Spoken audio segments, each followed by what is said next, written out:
طبيبي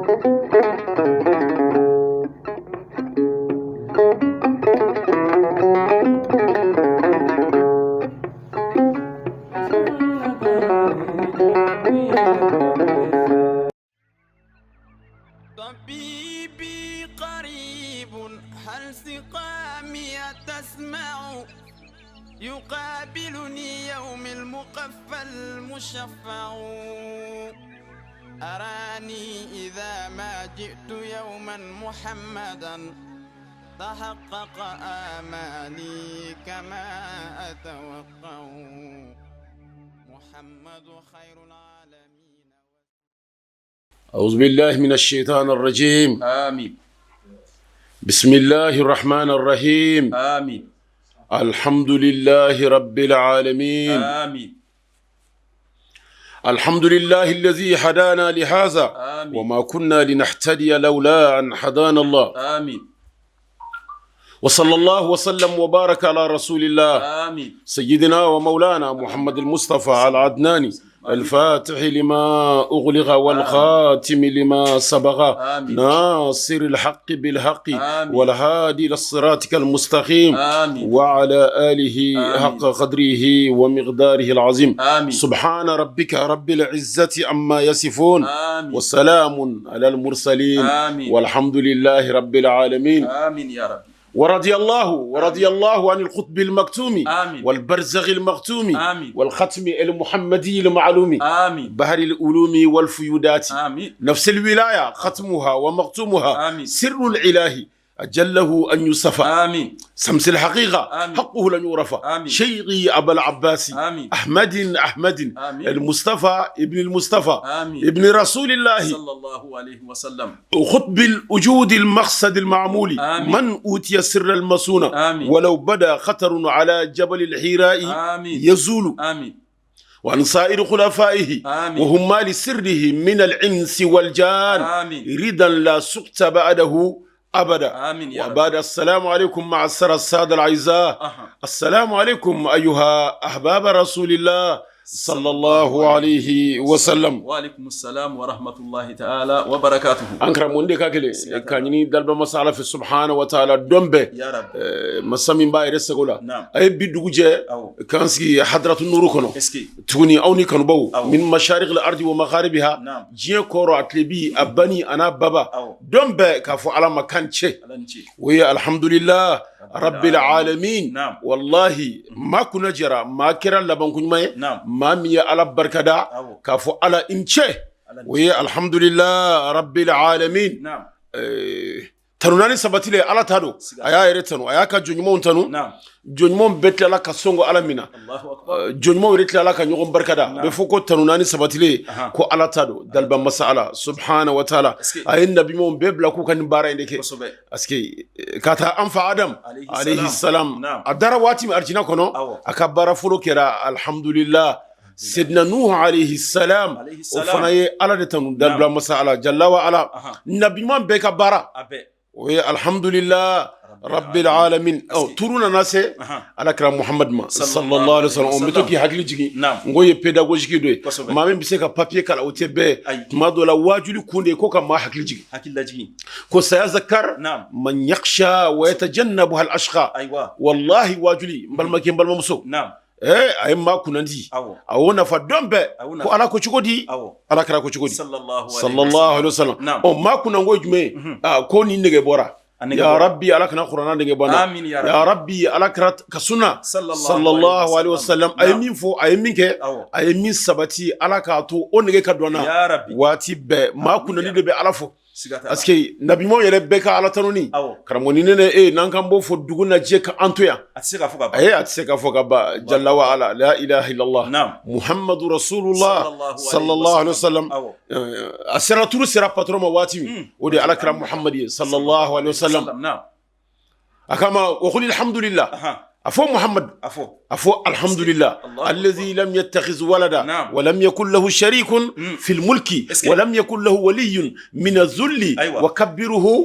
takbira Allahu akbar ako muhammad rema fo alance sallallahu alaihi wasallam o muqaddam tv ambe ko nurul muhammadi ambe muhammadiya noro kono o min yankala noro la na yankala ala dona o di alakra muhammadi sallallahu alaihi wasallam afo muhammad alance ko alhamdulillahi alladhi lam yattakhiz walada masami mademina wallahi dente ala bulu al ma'budu fi as-samai wal ardi huwa allah wallahi an jelembe kaboma ibe kam milin minye karamo an toye anjele ma wallahi flanka fiyat se kanurauna abada an be shiraka fa ashhadu an la ilaha illallah ashhadu anna muhammadar rasulullah sallallahu alaihi wasallam attention balmake kanika limanado danjilande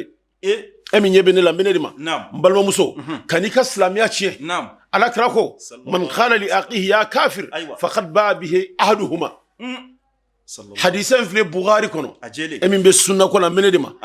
mamin ko la ilaha illa allah karamo annenkuna aba duskun kono o ka kirito ala bulu kana bisiya junya shama kana balande Allahu akbar ni bana la ilaha illa allah mala lahara nani la ilaha illa allah nana subhanahu wa ta'ala kama ko kafiri ikama ko mushriku ikama ko bidiyama la ilaha illa allah sorla bulu lahara kungo bi bulu ala kra ko ni mamin ka bal maslame do ma ya kafir kafiri la ilaha illallah akram akram mashibai ika limaniya do danger ako awdo kala be siginay o namba kay du abe segima anyine ala fe ala kani blo minan kono de ibal maslame be kanu mamin ko la ilaha illallah la harakiri be ala bulu kana yire bla ala place ala de ajera ala kra kote sallallahu alaihi wasallam koni nun kuma kai ne alai chiranin de la ilaha illallah nimma ko la ilaha illallah ko usimu minni ko ala u kishika bonema ujuli ukana folo u farsu ko haramurani muhammad ka ko be ala bulu mami ga barate fo ya baka la ilaha illallah fo karamo nabla le kono ko rete islamé ebta islamé ni mi ay islamé tan soro mba fo ante meto ko alhamdulillah ko masami ma demina lam yattakhiz walada abada mba fi ka tawhidin de sabati emin be kanela me kana yongo koy abe sabati ni la ilaha illallah muhammadur rasulullah sallallahu alaihi wasallam ala nya refu dalba masala amba fa makance ko allazi lam yattakhiz walada wa lam yakul lahu sharikun fil mulki wa lam yakul lahu waliyyun min az-zulli wa kabbiruhu takbira Allahu Allah ma fa ala makance subhanahu wa ta'ala karamo dalba masala ite janganteli ya kanyina fe kaka kahina akanne ma ko tike bali wati be akodi ala kara muhammad sallallahu alaihi wasallam ala kara sarabi mi asara tambulu abdullah ibn abbas di ofu ko ala kara muhammad ko sallallahu alaihi wasallam ko man qala jazallahu anna muhammadan sallallahu alaihi wasallam khairan kama huwa ahluhu at'aba 70 malakan alfu sabahin Allahu akbar akwai shigodi kuni mamingo ala kirasara an yi herala kom anakaka at'aba 70 malaika malikiya bi wolongla Allahu akbar ibo de senge sebenina sogomada bakile eski lame hameto ka numfiye ikani mina da kurnya kele sogomada bakile o sanjoli Allahu ni fo shiye kele oni mam ya fo shiye tandu ngo ala kira de kote hinan nabiyuma ala ko ce ma ko ma arsalnaka illa rahmatan lil alamin akama ko inna allaha wa malaikatahu yusalluna ala an-nabi ya ayyuhallazina amanu sallu alayhi wa sallimu taslima ala anaka malikau ala ya damna naire nani ngam malikau bara min mambola be sala ala kraka ya ayyuhallazina amanu amnu da be saka kununa ko ay salatu ci ala kraka sallallahu alaihi wasallam mu'miniya anin nafiya ce mizani ala kraka kira da mizani nim ba min kira ala kraka ni salatu ci ibora nafiya kono pew kabla mu'miniya minan kono na'am kabon ma fasano nga minan kono kire soro ma barkale nga minan kono salatu de bodi hadam ma kire soro hadam ma de halalau ukabara we salatu kala nunde la ilaha illallah kram wo jangata ambe hadratu nuru kono akilla nene ay ngon soro ya sigida kele fo ka tan soro fo ka mugan soro fo mugan kele la alla ni nake muga ani fly dombe ni yele me kabo jie koro atlebi abani ababa kanbo ambe muqaddam tv الطريقة التجانية المحمدية لا إله إلا الله كلام وانسك لنفلي ونوري رغونغا أمبي فنفن جامبي على كوتشكودي على كرا كوتشكودي أسيغا سيغليدو أمي طريقة دنيا من ديما كلام وتمادو لا مادو طريقة لا مكانو بادو kanuba ni yɔrɔ ka ca tuma dɔ la ni kalanden min ma se ka sarti dafa Allahu akbar kanuba ye ni yɔrɔ tigɛ karamɔgɔ ni kalanden cɛ sartiw de bɛ n'i ye sarti dafa de a bɛ f'o ma ko kalanden n'i ye sarti tiɲɛ i bɛ bɔ kalandenya kɔnɔ kanuba sarti t'a kan ale nana hɔrɔnlama n b'i fɛ kanu bɛ almaru ma aman ahabba ala kira ko ten man ahabbani kana man yi fil janna ni maa min kɛra ne fɛ sallallahu alaihi wasallam karamɔgɔ o ye fɛn belebeleba de koyi ka kɛ kira fɛ o minnu kɛra kira fɛ olu de bɛ ka lajɛ diɲɛ kɔrɔ a tilebi ani a bani n'a baba kana jɔ i yɛrɛ la koyi e min ko la ilaha illallah muhammadu rasulullah sallallahu alaihi wasallam n bɛ ka diinɛ kisɛ f'i ye min b'an bolo yan an ye min sɔrɔ an faw an'a mɔkɛw fɛ wallahi karamɔgɔ tɛ arabu diinɛ ye a kɔrɔlen anw bɛ muhammadu rasulullah sallallahu alaihi wasallam kan'i ka taa siran falen dɛ kana complexe a ye diinɛ kɔrɔlen de kuranna min dira ala kirama o de b'an bolo a ka dalilu bɛ min a filɛ kuranna kɔnɔ a filɛ hadisa kɔnɔ Allah karamɔgɔ minnu b'an bolo zikiru minnu b'an bolo wasailu de don min bɛ maa se ala ma k'i lase ala ma e min bɛ la ilaha illallah min b'i bolo juru de don a bɛ maa lase kɔlɔsi min b'i bolo a bɛ maa lase ala kira ka hadara de ma kuranna tigi m'a fɔ ne ye ko ya ayyuhalladhina amanu ittaqullaha wabtaghu ilayhi alwasila wajahidu في سبيله لعلكم تفلحون لا إله إلا الله يا أيها الذين آمنوا قرانا أمين دمسك كنونا أمين يادو دندو كاببا وديكو يا من آمنت بربا وبالإسلام دينا وبالقرآن منحجا والدستورا الله الله قرانا يا أيها الذين آمنوا كرموا على ما بيولي كوي أبيك دوري ويلي تاريخين ديون على بيولي واتي على ما فما كسلامو على ولوتمو kabo silamɛw la k'u tɔmɔ ka bɔ nafigu la k'u kɛ hadamaden halalaw ye a kuma ko ya ayyuhallazina amanu e min y'a dɔn k'a bɛ ban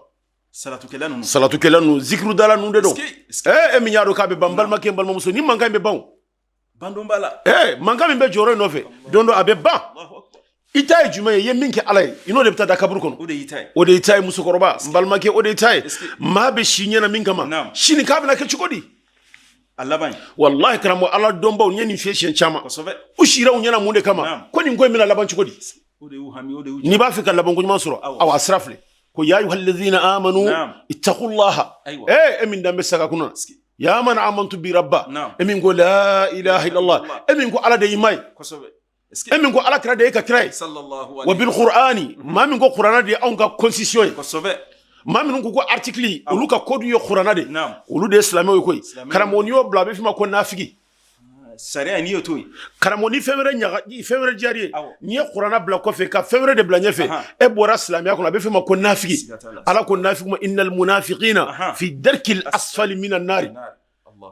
karamɔgɔ kiri bɛ se ka boli ka k'a sɔrɔ i se t'a la mais a ka jɛ e ka kiri wɛrɛ ta min tɛ kuranna ye an b'a fɔ i bɔra silamɛya kɔnɔ i kafiriyara ni maa min ye article dɔ de yɛlɛ ala ka kumakan sanfɛ wallahi kafiriyara kuranna de y'a bɛɛ koyi karamɔgɔ i n'a to dugukolo kan alquran don min n'i bɛ sa kuranna i donnen kaburu kɔnɔ i bɛ ɲininka min na ko wa ma kitabu kan attention han e min bɛ ka ne lajɛ wa ma kitabu kan i bɛ ɲininka nin kuranna in na dɛ an bɛ ka min fɔ a filɛ kuranna de kɔnɔ ko ya ayyuhallazina amanu karamɔgɔ minnu ye silamɛw ye minnu ye mu'minu ye dusukun falen bɛ Allahu akbar karamɔgɔ maa caman ye silamɛ dusukun ma la ilaha illallah sɔrɔ ni dusukun fara ni la ilaha illallah i tɛ lafiya ni foyi n'ale tɛ ale de b'i lafiya a m'a fɔ ko ya ayyuhallazina amanu uzkurullaha zikran kasira ko a ɲɛ t'a la a ye mu'minu de fɔ yan tuguni mu'minu don ko ala bi zikrillahi tatma'innul qulub dusukun bɛ lafiya ni jumɛn ye ni ala tɔgɔ foli ye wari tɛ sanu tɛ ni si tɛ maa min ma ala sɔrɔ a ye mun sɔrɔ maa min ma ala kira sɔrɔ a ye mun de sɔrɔ foyi ka n'i yɛrɛ nɛgɛ n bɛ ka tɛmɛ ka taa ɲɛfɛ ya ayyuhallazina amanu ittaqullaha wabtaghu ilayhi alwasila ko ka sira ala ye o kɔfɛ ko ka fɛn dɔ ɲini fɛn dɔ alwasailu ila allahi kathira min bɛ maa se ala ma n b'a fɛ k'i ka wirdu yɛrɛ de d'i ma koyi e min k'i ye tariqatu tijaniya alhamawiya almuhammadiya alibrahimiya alhanafiya karamɔgɔ nin bɛɛ ye kelen de silamɛya kɔfɛ muminiya kɔfɛ ko fɛn dɔ ɲini min b'aw gɛrɛ ala la wabtaghu ilayhi alwasila karamɔgɔ wasailu ka ca dɔnbaw comme abdurrahman suyuti jalaluddin almisri ashafi almaktab almunakhala suyuti min ye kitabu 300 ko dilan k'a to maktab alislamiya kɔnɔ a tun bɛ fɔ ale yɛrɛ ma ko maktab almunakhala ale yɛrɛ tun y'a dama bibliothéque de min ye alakira ɲɛna siɲɛ 70 ni kɔ sallallahu alayhi wa sallam est-ce que Jalaluddin al-Misri al-Shafi a ko karamɔgɔ kullu ma yuqarribukum ila Allah fɛn fɛn bɛ adamaden gɛrɛ ala la a bɛ fɔ ma ko wasila fɛn o fɛn dɔw ko ka kuranna kalan o ye wasila wala belebeleba ye karamɔgɔ dɔw ko la ilaha illallah k'o de ye wasila ye dɔw ko ka sali alakira kan k'o de ye wasila ye dɔw ko istighfaru dɔw ko ye wasila ye dɔw ko ka saraka bɔ k'o de ye wasila ye dɔw ko ka kɛ duwawuden ye bangeba fila ma k'o de ye wasila ye dɔw ko ka hinɛ yatimɛ la karamɔgɔ dɔnnibaw ye kuma caman fɔ a la ala sɔrɔ sira ala bɛ sɔrɔ sira min ye karamɔgɔ ye sira 18 bɔ ko ni maa ye o sira fɛn fɛn a bɛ fɔ ma ko wasila mais ala belebeleba u tilala ka saba tuma la ne ni e k'an ka wasila ɲini la ilaha illallah muhammadu rasulullah sallallahu alaihi wasallam wasila bɛ bolo wa yɛlɛyɛlɛna b'i bolo wa min b'i lase ala ma wa i b'a est ce que relation bɛ ni ala cɛ fo mumini ko de ɲini ala de ko tɛ kuranna kɔnɔ muminiya kɔfɛ k'i kana sinɔgɔ dɛ juru dɔ i kan na i ka taa i yɛrɛ di ala ma kana to shetane ka tulon kila ya ayyuhal ladzina amanu ala jo ɲini de don a ye sira ala ye a ye fɛn dɔ ɲini min b'aw gɛrɛ ala la a y'aw cɛsiri maa ti kɛ kalanden ni cɛsiri t'i la dɛ karamɔgɔ su tile karamɔgɔ wallahi diɲɛ ni lahara maa min t'a dɔn o ye maa minnu kɛra cɛsiribaw ye ni maa min salayara diɲɛ ni lahara ni yɔrɔ t'e bolo wallahi ko wajahidu fi sabilihi a ye jihadu kɛ ni ala ka diinɛ sira o bɛ se ka kɔrɔta cogo min e jɔyɔrɔ ye jumɛn ye silamɛya la n bɛ maaw nɔfɛ ten wa kana sɔn ka kɛ ten dɛ ten t'a ɲɛnabɔ o ma deli ka foyi ɲɛnabɔ karamɔgɔ n tɛmɛ to ka taa ni nin kuranna a ye ko n'a y'o kɛ ko la'allakum tuflihun n'a y'o kɛ a bɛ kisi ya rabbi ala ka ne kisi n balimakɛ n balimamuso e min tulo bɛ ne la kisi sira min b'an bolo ya rabbi ala kan kisi ala kan wasa karamɔgɔ wasilaw la belebeleba i ni ala ka baara kelen kɛ a belebeleba ne bɛ ɲininka e bɛ wasila jumɛn don ayu wasilatin azam min rasulillahi sallallahu alaihi wasallam ne bɛ ɲininka e bɛ wasila jumɛn don min ka bon ni ala kira ye ne m'a mɛn ka kira don i ni ala cɛ dalu bɛ bolo kuranna wa e bɛ i bɛ kuranna don ni ala cɛ o bɛ ala kira de don i ni ala cɛ Allahu akbar i bɛ saraka de don i ni ala cɛ o bɛ ala kira de don i ni ala cɛ i ka jaka in i b'o de don i ni ala cɛ o bɛ ala kira de nati i ka hiji i b'o de don i ni ala cɛ o bɛ ala kira de don n bɛ ni maa de ma maa min b'a faamu ala ko min ma ko ma arsalnaka illa rahmatan lil alamina suratul anbiya kɔnɔ hakilimaw y'a dɔn kira yɛrɛ y'a yɛrɛ de jira maaw la a ye ne de don ni ala cɛ kira yɛrɛ ko dima ka boro ɲini waati kɔrɔ yɛrɛ kama ya ayyuhal ladhina amanu ittaqullaha wabtaghu ilayhi alwasila wajahidu fi sabilihi la'allakum tuflihun karamo hadisa ya don ye qur'ana dima mbena jo ka hadisa do dima ala kira yɛrɛ de ya yɛrɛ jira sahabaw la ko na bita ala fi akona ta tende nautara nani ne mata abta janme ko Allahu akbar ko wallahu wa rasuluhu ahqqu an yurduhu in kanu mu'minin suratu tauba kono ko ala ni kira ala na ka kira bay awa qur'ana ni ba kala ni cugala koy uma fara uti fara e be se ku fara wa Allahu akbar huwa abdun wa rasulun walakin fi hadrati khabi khawsin ala ko cima ko summa dana fatadalla fa kana khaba khawsin aw adna fa awha ila abdihi ma awha Allah qur'ana aya abedira cemi mo wanajimi kono ala ko kay fe min dama ko mata do doni sabadira ala krama saba ala ko doni kelen fle ko adi jiye bema way noro fole foroba lami hanin fle qur'ana kono a sebenen fle hadisa kono ko ala ye doni saba dama domi israel miraji kera ko doni kelen fle sanayele ko doni kelen fle adika mantoma doni kelen fle ni di sagola ni mamin kaje adoma on kara moni yoro soral yoro la شيخنا الشيخ سيد احمد تجاني رضي الله تعالى قطب المكتوم برزخ المكتوم ختم المحمد المعلومي بحر العلوم والفيودات نفس الولايه ختمها ومختومها سر الاله اجله ان يصفى سمس الحقيقه حقه لا يعرف دون ما ترى اسراء والميراج لا سما دراما كون دي ني نانا o kosobe ni duden ta mana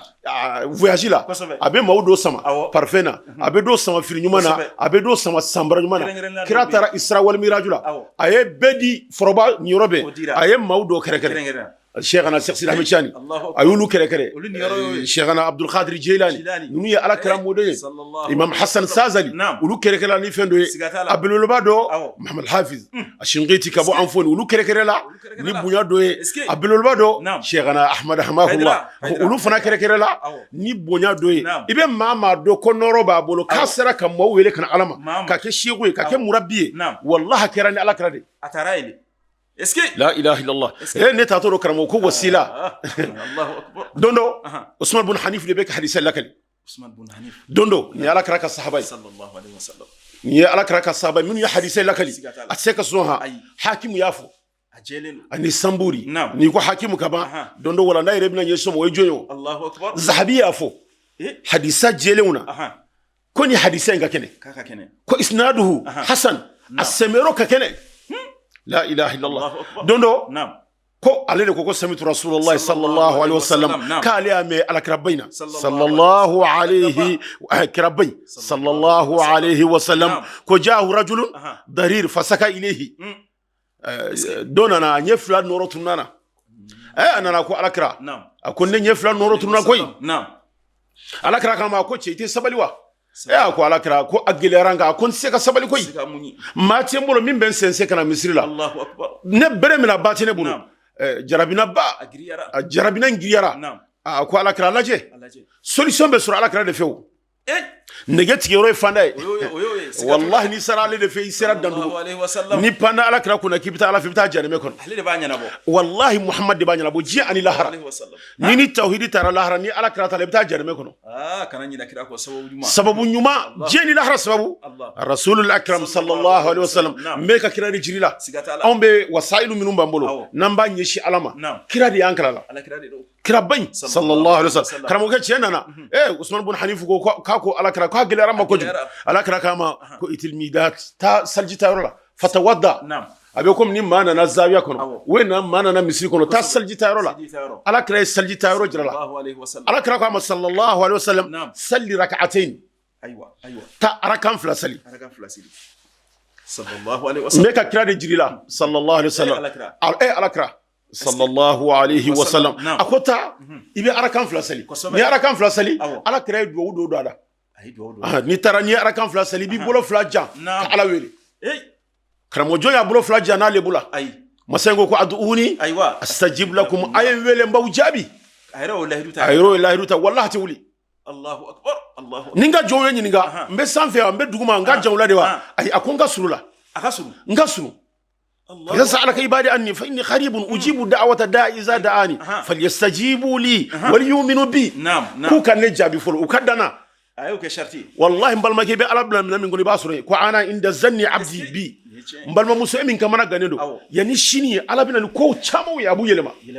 يلما مسا الله كان يجي كتير كابو على الله نيفيتو نانا على كراكو كوي بلو فلاجا تافكو اللهم إني أسألك وأتوجه إليك بالنبيك محمد صلى الله عليه وسلم نبي رحمة هنا النبي ما يا محمد على مها إني أتوجه بك إلى ربك فينجلي لي عن بصري الله أكبر اللهم شفيه في وشفيني في نفسي يا رب كان يمبادي ما سنيلا واتي ركورونو kira duwo ni dama ayablala de ko tafu alai ko ala mi deli allahumma inni as'aluka ala ne de be edeli wa atawajjahu ilayka benye shi alama aywa benye shi mani joy bin nabiyika aweka wasila intewa sallallahu alaihi wasallam ko atawajjahu ilayka bin nabiyika ni kan nabiyo nabi majme ko muhammad sallallahu alaihi wasallam awani de wasila ka tofo ka kere ala nyenye shima amma fuka ka ta kaka fu ala awuli ka bonga ne ala nyinabo ala de ba nyinabo me sababu mbe ni ala ba nyinabo ayo ni jira ala la asira telima minka teli ka binu kuno ala teli yaraw sallallahu alaihi wasallam domi anfa adama ke gwara ako allahumma inna as'aluka bi haqqi muhammad ako ala nyanyi fi muhammad kama anfa adama alaihi salam ako adama laulahu ma khalaqtuka ako na ale tunte edda sallallahu alaihi wasallam karamo dobe fadi yare ko hadisa makene ka fu ko je dara kira kama ko dugu kolo dara kira kama jeni dugukolo ango bola re nyini bane ifa dara jon kama Allahu akbar dara ala kira kama anga dugukolo koy sanji ko tile ko ango to ki yere nyini ifa adama dugukolo ka ina na min sawaya kama ala ko ama koni chentunde kontuntida sigatala ni nana mba jirla hadisa la min se ka so min kira hina jema ala ko ma arsalnaka illa rahmatan lil alamin jiyatane ala fenfemda kullu ma siwa allah aywa fenfente alay marhumun bi rasulillah sallallahu alayhi wa sallam karmo fenfente don bo ba fo ko alamun be mondu min be ko mondu ba bi shegi allahu akbar allah koni ko jeni lahara o yekeleye ato ki katanyini la ila koni bedara ubebe hina suruni muhammadi fenfente alay abebe hina suruni chemi mbafika wasila de jirila karamo alakra ka to balola mawure nafanay yana kana mawure nafanay atalen ko fe mawure nafanay aw harshini ma barkale umbe kuire nafani alakra minu ye barka soro ay ko sobe salawatullahi wassalamu alayhi be fama ko khawsun khiyasun nimatullahi te urwatul usqadido abe fadima ko mustafa mujtabado alade muntaqay alade murtaday alade nuru yere sirajute najiyullah do habibullah do kalimullah nabini alakram muhammad ma lahara min bi joko ana laha akele ne biso gofo akele anfa adama bildise ba fu ko nafsi ya rabbi sallim ya rabbi nabillahi ibrahim bayre nyini musa bayre nyini isa bayre nyini ibe fenfen do ko kira do ulul azmi lahara wallahi karamo bebe ki yere nyini chemi bi jo ala nyini kono هو المصطفى المحبوب لا اله الا الله عليك اللي نفسك جوكو عليه شكون ديندو لا اله الا الله صلوات الله والله نالتي انا نكروا لبنا قال عليه يا بدا والله تاقرب باسا اي سمالك انا نرتر لا فسمنتي على اول عليه قال عليه فلو صلى الله عليه وسلم من النجم اهدى بل من الخيس اكرم الله اكبر اسكي كرام من موكنا كاتمي سوف دولوكا اي اكو انا واتيمي ادي كرا داني سانجي مي بلابو محمد المصطفى في تو ربك غو كمبه كو دو ديما اكو اللهم اني اسالك واتوجه اليك بنبيك محمد صلى الله عليه وسلم نبي الرحمه يا محمد اني اتوجه بك الى ربك فينجلي لي عن بصري اللهم شفيه في وشفيني في نفسي الله ayini do wure kala awa ko ala nyaani ni fe muhammad kama ko so be chemina kama be chemina o tebela kanga na fendo ani ala ci kanga nyi shi ala madireti anyere na ala ede be ala kra kala tawhidi la la ilaha illallah ako ala nyenye fiena awa nyaani ni fe nabi nyuma hina nabi nyuma o kama akay hina nabi rahma hina nabi nyuma nabi rahma wallahi hina nabi nyuma sallallahu alaihi wasallam aski ako nye dibimina ala yelembo la ilaha illallah yelembo wallahi yelela nikra muhammad sallallahu alayhi wa sallam wallahi min be ka hadisa lakali usman ibn hanif ako karamo ko ku sigilen to rola ko mba tafarragna wala tala binal hadith ako uluma fara baro ere matanye fe fo chedo nunuka hatta dagala rajul wa ka'annahu lam yakun bihi dur fiento kenera koma tafarragna ko umma fara kom karamo majlisi la naw sigira majlisi la ala kira tumbe majlisi la ni sahabaw cheta rasaljita tara do wuta kuma wuli baro keneka ala kira ka majlisi ma wuli ako baro ere kundala majia bere tumbe chemi mbula nye fiento abeka baro ke karamo bere ntla ka ke kamalemba bere abekana anana jo ukuna wa anye sefla yelele fle akera ni muhammadi ni alakrai abekeni barkai cheminu yo chieta alakra fe sallallahu alaihi wasallam wallahi ala barka dola o jol do utiga ma nye fieto nyela o yedaji to anyena nyele la chebelo lo banu minun dola alakra la alakra noro ana barka abe minu na uyo kaba ko chamage uya ke ni joye bi akrami rusuli kunna akramal umami ni alakra banye akramu wasila bekena ale dambale la de فإن فضل رسول الله ليس له حد فيورب عنه ناتق بفمه فمبلغ العلم فيه أنه بشر وأنه خير خلق الله كلهم على كرك في سمانتيا لا إله إلا الله فيتو فلك كنيا ني على كراي ني ما كشريكوي يا محمد ala kira de yado cheda ko tafu ni chukala afo ya allah karamo ko nango ya kaba ko ni fenfen foro ko fe ko kera shirku ibe ala kira bla o minan kono wa subhanallah la ilaha illallah muhammadur rasulullah ala kira de ko ya muhammad tafu muhammad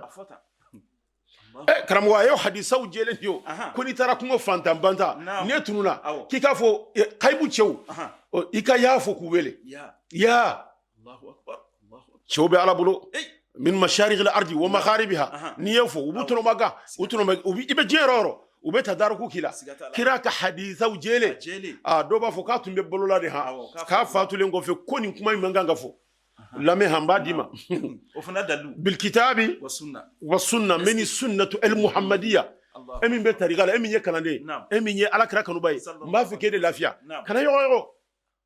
wallahi on yemin suran fauna mo kefe o te komo koy o te boli koy anya qur'ana de sorofe anya soro misiru jolembeya anya soro zawiya jolembeya la ilaha illa allah muhammadur rasulullah sallallahu alaihi wasallam o jele mbambul ambe nyeshi kasali ka nyeshi korona ambaro ko alkaba nyeshi fayende sungolo ambe shu alade subhanahu wa ta'ala min kera nabi malabaye wode muhammad wa khataman nabiyyin nabiyyu maulaba ambe daula ambe dala ko latike nyuma na juguma ko alamana millati ko eciye andambe malikala ambaro ko jelmebe ambaro ko arjinabe karama mabawa abana tawhidi jelenfle ebe on jije ebe bi ira blo on minana yo martaba soro kasem ko karsaw be sunnana karsate sunna jume fono kera yire ka sago sunna ayo we arabu sunna sake ne ma fi ngawunta arabu dinana ni dina tumi arabu de ta bibe soro on bora on tara anta mananye jogo minyula bibe soro on bora me on ta arabu dinana che min cira ala min ke bashiru ka ke naziru ka ke da'i ila allah bi idnihi ay min fo ko siraju do on tugule mbode no sallallahu alayhi wa sallam ko qul in kuntum tuhibbuna allah fattabi'uni yuhibbukum allah niki be ala fe niki be ala krafe be sunna de la aw ayna tugune muhammad no fe akuma mancha kira e do min ge e be se ka niki kira la ka fo kiten jogona ke o ni dalu awani kamana gana har shini an jogona ke ala bi jabi afatu le ko fe usman ibn hanif ko ala kraka wati temene sallallahu alaihi wasallam sidna abubakar sani isnin izuma fil ghar iz yaqulu li sahibihi la tahzan inna allaha ma'ana الله سيدنا أبو بكر خليفة رسول الله ونائب رسول الله من أبو بكر صديق من دالين في على كراك السكون على كراك رفي كراك جنيغم بي وكفى أبو بكر كخليفة سيدنا عمر عمر كخليفة كفى عمر الفاروق جننا عثمان بن عفان ذي نورين عثمان نورين الله عثمان كخليفة كفى أكا خليفة يكونو ما في كاجر لحر على كراف فاتولون كفى ما يتوسلوا كني على كراف يا أيها الذين آمنوا اتقوا الله وابتغوا إليه الوسيلة وجاهدوا في سبيله لعلكم تفلحون أم بندما يا أهل القلوب العامرة بالإيمان وبالتصديق للنبي محمد صلى الله عليه وسلم كرموا على ما كما بيفند منهم بيسكون فعلن بني على كراكوني قلوب العامرة بالإيمان وبالتصديق للنبي محمد منهم كو كراي كو على بافه ulude kodo minu ndaram bala ko na min fu alay ko ala beso ko kama bala ko sobe chemina ji ani lahra muhammadul mustafa sallallahu alaihi wasallam usman ibn hanif kan into khalifa la usman ibn affan chedo tumbeto kana abina usman fe abina abafika amma ko fo khalifa okipeleno chikacha nabina abesoro majlisi be kawuli nabina abesoro usman be kabo ate tansoro occupation be islamia ya jie bemina khalifa sengenendo nale nana tasoro shufe klefe nana na usman soro akamara gana eski atarafu usman ibn hanifi akonde nana nene khalifa maseka nyosoro hami be namba fe ka fai la ilaha illallah akoni be akonyebe soro ala sisa akolta arakan fla saljita ikata arakan fla sali ala kray nin duwo min di chema tani nyogona ke sallallahu alayhi wa sallam salawatullahi wassalamu alayhi akoy ini usman be nyogoy sa fiento ka duwo ninde dira usman ibn hanif ayo duwo indi doma ka usman ibn affan to khalifa Allahu akbar ما فيك في التوسل في حياته صلى الله عليه وسلم وبعد وفاته الدغالين في حياة كاتبلولا الدغالين كوفي فاتولين كوفي با فامو تشومي توسل بكني على كراي صلى الله عليه وسلم با فامو تشومي با فامو تشومي فاتولين كوفي كسر على كرام فاتوها صلى الله عليه كرام فاتو اكون نبي مو كونو بوراني حياتون كونو كوبتا حياه البرزخ يكون كلبيناني klebina ni mana dafa ala bu bla utumbe al halamina ube segu ka hadra kono akoro ube ala batu fu al qiyamah don Allahu akbar isra wal miraj don ala kirate mena musa jolembe kaburu kono abe kasali oddalu yera ako ale kabbo ala bula ale katle sabaki kaburu kono muhammadur rasul don bawdo ko har erkele ala kiramoke sallallahu ako ma min ahdin yusallimu alayya ila radallahu alayya ruhi hatta arudda alayhi salama emin go kira faturantine mande e ka yisembo kumana Allahu akbar ala kira ko ni mama ye foli dale ma karamo ibe tila wati mi kale bi ka foli sigi o nyana mai shute foli la sigi la ilaha illallah muhammadur rasulullah karamo hadise nga kene sunnana naam abe abu dauda kono hakimu yere hadise lakali ko hadise ruwatu ko sikhat ko minu ya hadise lakali ka jelendo karamo jiye be akoro atlebi abani na baba dongo don wati second minute o minute ni mama ye ala kala to fa bi ka foli sigi sallallahu alaihi wasallam abe fama ko inna fulana bin fulanin salla alayka ya rasulullah as-sa'a sisa karsa salatu kika sallallahu alaihi karam don be ere bo jira ko ala kala be balolaw ni donna sale kono ni yeta ya kala be ki assalamu alayka ayyuhan nabi kishi be kam mene annabi mayndema salawatullahi wassalamu alayhi emba foka fatura e ki sembo kuma nantin ema usman bin hanif ya do ko ala kala be ko sobe ako ce mata inda makashi alala tafu alai ko ala ka ki kira kama Allahu akbar afo ya muhammad sallallahu alayhi wasallam atonani khalifa ka nyoy aywa karamo ke atara kan nafla sali ayedwo ke aya muanyena abe wuli wati ma na ton ani muhammadu ya norona kabni roja khalifa kay srabla ko karsakana srabe blaw mako nyana boro mako be nyana boni muhammadi sallallahu alaihi wasallam kunu abe nyana bonay di abe nyana bonay har shi sa emi be degu mina ni ba fe ka boala bi boala ni muhammadi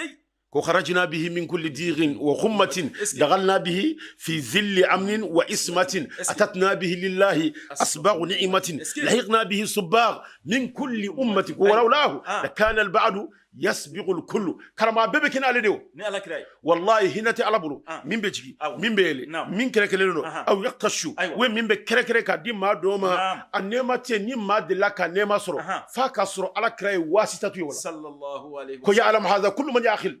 mama na hakili be ñogo fo baro ko ci mama na hakili be ñogo ni minu ye ci ta baro ko ye ci ni minya na kari kana sigala ale mala kara ka ci soro ama soro o hedda lubbe lo ba ebulo ka fo kale ma joro soro karamo ya fi ci chama ni ko dikadi ni ye ma do soro na be kan nakari di mandi koy aka kuna karamo kana siga ale ma nene ammankenere wallahi amanene o ni ay ma minu be kan nakari on ba fo ko ambe hinula kuma joro soro mba fika mindi ma Usman bin Hanif ayeni ndo mindi anana ski khalifa kerefe khalifa ko ka kera chugo nene famana de Allahu akbar imma ko jume aya mako ni fenfo ayo mako la atlala ka fa kusira la daile lolo waje wati ni mako bina na aya ala krabla na ce minya mauna fa ya nakana an fa adam ayi tawassulu ke nai karamo yahudiya ya tawassulu ke ni muhammadu rasulullah zifu ya nakana utumba fu ala nubta kele kero la kandeme ni nabi ma mena ci je labana Allahu akbar uye kiri kutai kire ntara boyro were amma be uluma umako sara Allahu akbar ya rabbi karamo alaka to anga alaka muradu dum amin ya rabbi alaka muradu fil kauni wa sayyiduna muhammad sallallahu alaihi wasallam karamo wasila ye alakira ye wasilatu dugukolo kam minka bonai e ba fika girala wa o ni ba fika girala salatu chayaka agira sura odi wallahi ode wasila bilwahi abdullah ibn mas'ud ya hadisa lakali abe tirmizi kono alakira kote ko inna wala nasa bi yawm alqiyamati aktharuhum alayya as-salah Allah ni fana be sunna de kono ha bil kitabi was sunna o akon ma min ka kanale ko sobe la harado ma min ka sur ale alakira la ma min be girale alakira la ale krefe ko sobe ko la harado ko e ma min ka allahumma sallim ala cha Allahu akbar o yoti la mo de ba fa ka cha o wirru ke so ma fe صلاة الفاتح يكمل اللهم صل على سيدنا محمد الفاتح لما أغلق والخاتم لما سبق ناصر الحق بالحق والهادي إلى صراطك المستقيم وعلى آله حق قدره ومقداره العظيم قرأوا أكن ينفو سوغمدا فكمل ولا فكافو كمل نيني في شيء جامع ما بك كلا نيني ibe gere ni ala kirala karamoni ya fo bi keme shini ibina répéter abe multiplier 100 fois chiye keme shini gere ni ya fo abe multiplier chiye bakele daraja karamoni bena sankele soro tariqa kono ika salatul fatih ani doka allahumma salli chiye milliard de kele Allahu akbar abe keni joye Cheikh Sir Ahmed تجاني رضي الله تعالى عنه كن هاني رسول الله صلى الله عليه وسلم عن التوجه بالأسماء وأمرني بالصلاة الفاتحة لما أغلق الله أكبر أبي إفادة أحمد يكون نيفنا تيشري في دوي أبي فما كتب السفياني منهم تنبي على كرام مودي نوفي ناي كمان من فوق جواهر المعاني وبي كسب ويا محمد كسب علي حرازم براد الفاسي وتنبي كمان كم منهم سبب الله أكبر جانوتي محمد بن مصري ولو فنا تنبي كرام مودي منا نورك ما فو منهم تنبا سبب الله أكبر تبي سفياني عليك كو على كرام مودي دلا كافو صلى الله عليه وسلم قال تنبي نشي علما بالأسماء ni ala togoye kamako ni ala fe Allahu akbar meni khutubu indema Sheikh Sidi Ahmed Tijani ako ana rajulaha min khafin ila khafin ana fi wadin wan nasu fi wadin nabina ako al baydatu minna bi alfin wal farqu minna la yuqawwam akaleka kalande fitini mimbe comme chefan mimma daile yorodo ina oni ma bakele de kelenye ma bakele ko wal farqu minna la yuqawwam shede min daile la مفتوح عليه akakala neuna ko la yuqawwamu mate udando akonye nyeshi alama kombe ala wele ni ala toyi kirana na funya ko mode akoni ngasuru akoni ngajanko jugo ko min ngasuru ni ba fe kado ala ka donine donine muhammadi ni ser ala finine ala be suyma mako bebe nyarabo wallahi kram wala haradon ibe abbe janeme kono fu allahumma salli fola ito e jana makon wallahi la harayna madu ya tara hijila aka hiji braji bebe mlaka kenya madu sara Allahu akbar Allah karmoina madu ya jakabo la hara jaka intana fa nete kan la goshi koy ibe madu ya be sali misi kono shunitle wallahi karmona sara be jarme kono shartu madafa nete ni shima nete kan shila goshi me la hara bara minte mina malaka mawere sara nay we salatu ala karaka alete mine karmoni mate makuna ndi atafamu sigatola wallahi tafam ya kila kaombe kanige kan mado shukabla ala kutala ay ni mamin yoroto sekamina wallahi sigatala sa'igu saada yasuq unasa ila hazil hadra Sheikh Sidame chano kote kuni dugu jera ko genge bado be kuna ja genge baw malikew uluba fuma ko halumu ayta kuna ndube do ayna la ilaha illallah ayna astaghfirullah mina ayna salatu fatimina karamo dobe bo jie koron atlebi abani ababa do ka duni zawiya gune be nyona doni wazifa kala ofle nyon krefe abafu ko ce sont des histoires anirote fugata fatu ate doala atseka ke rew mimbe salatu ke karamo ma kunandi de wallahi sigatola mbafe kadima akoka binyeshi Sheikh yani ala kra ko kama konna ake salatul fati karamo ala kan infom ya dama ala kan limaniya chama ala ko dama amme minna ko hadrat nur ko sobe ko noro o hadra noro kene jonga noro ala kra muhammad sallallahu alaihi wasallam ay noro min soro ko sobe nayu tlaka di montoma akoko ala de badi akune de batla tlal kala ali inma ana al qasim wallahu al muti Allahu akbar ako ala de batla men ne de ba ala de badi ne de batla ala ya beda tabal sanfi ko muhammad afle عليه تشوسون لا إله إلا الله محمد رسول الله صلى الله عليه وسلم كسب النبي الله إبراهيم والله ما كي إبراهيم يا لك ركوف خليل الرحمن نور من تنبابلو من نور محمد صلى الله عليه السلام سيدنا يوسف والله ما كي ينصر على ركوف يوسف الكريم ابن الكريم يوسف بن يعقوب بن إسحاق بن إبراهيم كرم واكتش ينصر على ركوف والله من تمابلو من نوري محمد أبورا محمد فيك صلى الله عليه وسلم إكا دو جرا مما سيرفي على كرال غالي ماو كن لما ماو بي شيني دو فوني مامي ما سيرفي على كرال إكا دو فوني مما فكو بركة باونا كا أوني على كرام مودوني كو أمبي بويا سورو أوني شيغوي إكا دو فوني مما سورو كرافي abeka ta anfa adama fo je kawli noro srafe meni noro dema minu ye kafiru yo netenu minu ye muzabzabu ye ne olu yere te nafiku yere kote meni ala ko minu mako ya ayyuhallazina amanu sallu alayhi wa sallimu taslima karamo nafiki tsekake akagelama ngat sekake nye mama ye na dumene do salatu ka dala ko tige mumini de ala kara muhammad sallallahu karamo ala kan nafani ala kay ya rabbi hadratu nuru kono bi ye walanda sigida ta muga ani fla kote wa sigida werela tawassulu be kini ala kare chugo mina ko sobe akechugo ya model qualité anno jirila wallahi on be shira ka fu ala kare ka fu ko muhammad ya ka jone ala ya ci me ala ko na bitane fe aytani muhammadi يا أيها الذين آمنوا اتقوا الله وابتغوا إليه الوسيلة وجاهدوا في سبيله لعلكم تفلحون مبفكو صدق الله العظيم ولا ناس غران ينقرنا يدك حديثا من نصر لا اني ولا من فورا كرم ولا كاك بركه نوري على كسبتي اندسكنا امين يا ربي كرم ولا كان كلام نيماي امين شرط من به تاريخنا على كسبتي اندسكنا يا رب العالمين كرم ولا كان على كرا كرباي امين صلى الله عليه لبنغو جما يا ربي على كودم كبو كما كنو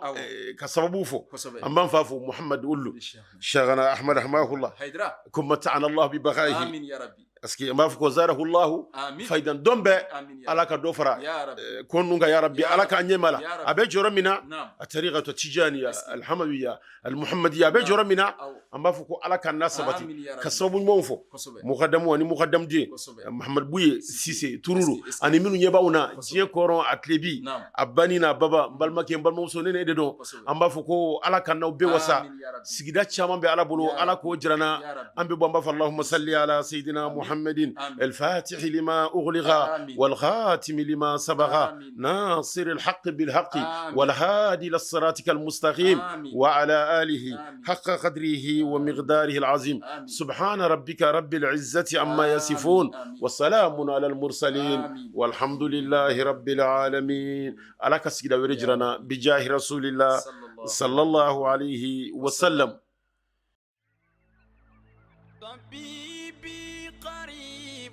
هل سقامي تسمع يقابلني يوم المقفى المشفع